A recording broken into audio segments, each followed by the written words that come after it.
Hi guys, Dan and Kai here again from Crescent Mortgages. We recently released a video just giving you guys an update on the current mortgage market, which is obviously quite chaotic at the moment if you've been keeping an eye on the news at time of filming, where interest rates have jumped up quite significantly. We're now moving on to a more specific video, which I know a lot of people are a bit concerned about, which is what to do if your remortgage is coming up now, obviously, or very soon, with interest rates as high as they are. So we're going to give you a few of basically the different options that you can look at and help you come to a decision of what's best for you. Let's jump into it. If your remortgage is due very soon, in the next 2 months, 3 months, 6 months, maybe even slightly longer, we're going to admit to you that it's not the perfect time to remortgage. But unfortunately, it's just the way the timings have fallen. There's not a huge amount that you can do.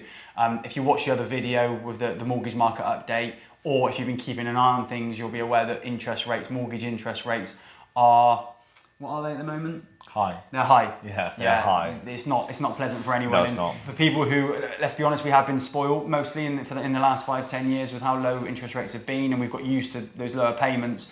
Things are changing potentially for the foreseeable future. We don't know exactly what's going to happen. No one really knows exactly what's going to happen. So which is why we can't tell you exactly what you should do. We can just give you pros and cons and suggestions of maybe slightly how to protect yourself in this scenario and maybe what not to do. Because I think a lot of people might be burying their head in the sand at the moment, which I don't think is going to be the right thing to do. So we just want to put kind of a disclaimer in there that, we don't know what's going to happen, but we're just trying to explain the risks. We've kind of discussed this before the call, and we would say that if your remortgage is approaching, let's say your current scheme comes to an end in 4, 5, 6 months, something around that time, which is where a lot of people would be applying for a remortgage at the moment. We've kind of narrowed down that there really are 5 options that people might be looking at the moment. We're not saying they're all right, but there's 5 options that most people will kind of fall into one of these categories. So without further ado...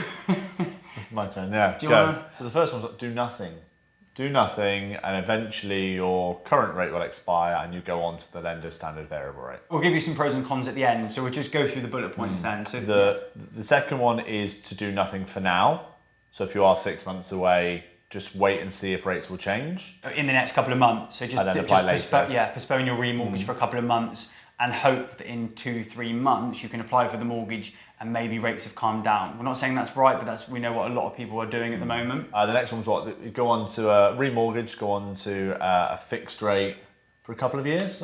Yeah, so third was apply for a remortgage now and apply for a short-term fixed rate, which is normally a 2-year fix, and apply and you'll lock in the interest rate when you apply for the mortgage. Yeah. So apply for the mortgage next week, tomorrow the rate will be secured upon application, and then everything just sits there until the current scheme ends, and then that new rate will take effect. And then similarly, apply for a longer term fixed rate, so maybe a 5-year fixed rate for a bit of stability. And we'll come on to the details in a second. And then lastly would be to go on to a tracker mortgage, so something that maybe follows the Bank of England base rate. So a type of variable that follows the Bank of England base rate. So those are the options, and there are pros and cons to most of them, I suppose. Yeah, mostly cons to the first couple. Yeah, the first couple are pros. The first two, which we do want to address, option 1 and 2, so either do nothing or wait a few months and then potentially apply for a remortgage in a few months when you've got a better idea of what's happening to the economy. They're flawed, aren't they? Yeah. Tell them why they're flawed. In the first one, if you do nothing and go on to the standard variable rate, the standard variable is almost always and will almost always likely to be higher. Well, funnily enough, at the moment it's not, is it? They're similar, aren't they? Yeah. But that's because of the base rate. Exactly. Because the base rate currently is 2.25. It's expecting to get to 5 or 6 or 4.5, wherever it gets to and it lands. Generally, the standard variables will follow that. Yeah. So if you look today, you might see that your lender's standard variable rate, I don't know, might be 5.5%, for example, depending on the lender, and the fixed deal that you're applying for might be 6%. So you might think, well, actually, I'll just sit on the standard variable rate. But don't forget that 9 times out of 10, if not more, that standard variable rate is going to continue to increase as the Bank of England base rate continues to increase, which is looking like it almost certainly will continue to increase over the next 6, 12 months, maybe longer. If you move on to that standard variable rate, do nothing, move on to that standard variable rate at the end of your scheme, there's a very good chance that your rate is going to continue to increase. So that's the risk of option 1. Yeah, and option 2, where you maybe just try and wait, so wait a few months maybe, The risk there is that rates are just higher potentially because we don't know yet. It's too fresh. There's too much going on.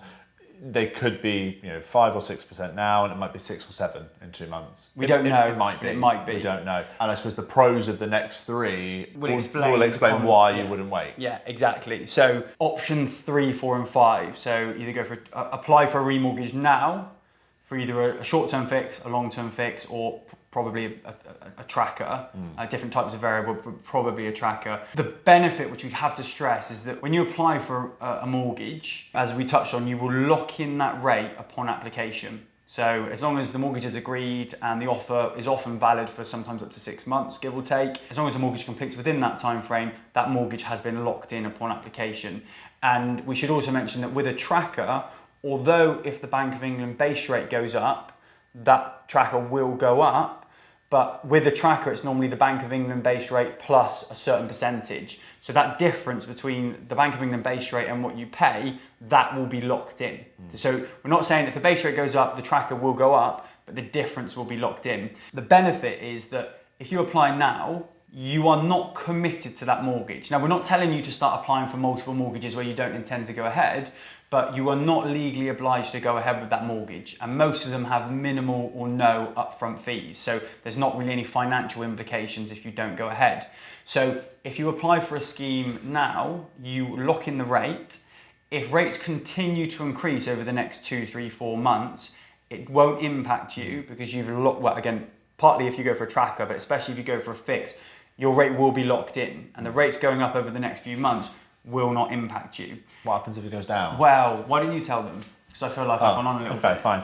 The good news is if it comes down, with most lenders, you can change to the lower rate. So whilst you've locked in your 5 or 6% or whatever rate it is you've locked in, if rates do come down a little bit, and you were one of those that might wait a little bit, if they come down, generally with most lenders, you can just switch to it. So if it's gone down by 0.2, 0.5, whatever, you would just switch with the lender. So when you apply for your rate, you're effectively applying for the worst case. If nothing changes, that's what you get. If things get better, then you get something better.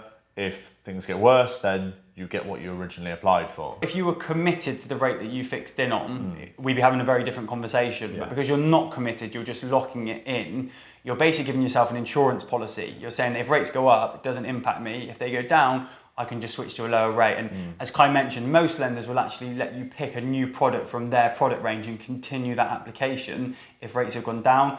If you get unlucky and the lender won't let you pick one of their rates, well, you always have the option to apply to a new lender with a lower rate. You can always do kind of a rate check across the market for you.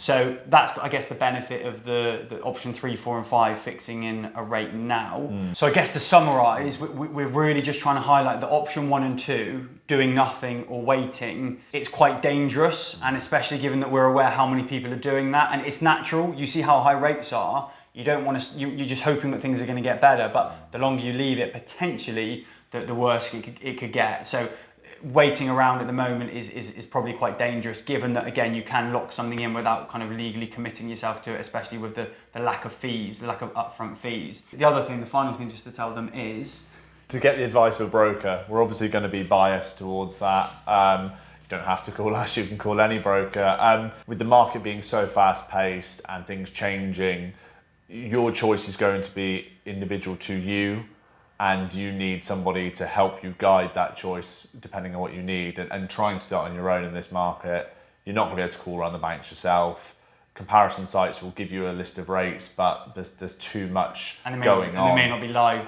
Rates just get pulled so often that what you see online isn't necessarily accurate. No, exactly. So enlisting the help of someone just to talk through what you're trying to achieve and then how to get there at the moment is really important. More important probably it has been the last 10 or 15 years. Yeah, agreed. I think that covers everything. Again, we're not telling you what to do, maybe more so what not to do. But as we always say, what we've just given there, it isn't advice, because that is always tailored to your personal circumstances. If you want advice, leave something in the comments or drop us a message, give us a call. We can take some of your information and give you the right advice of what to do. No obligation and fee free. Hopefully talk soon. Thanks a lot.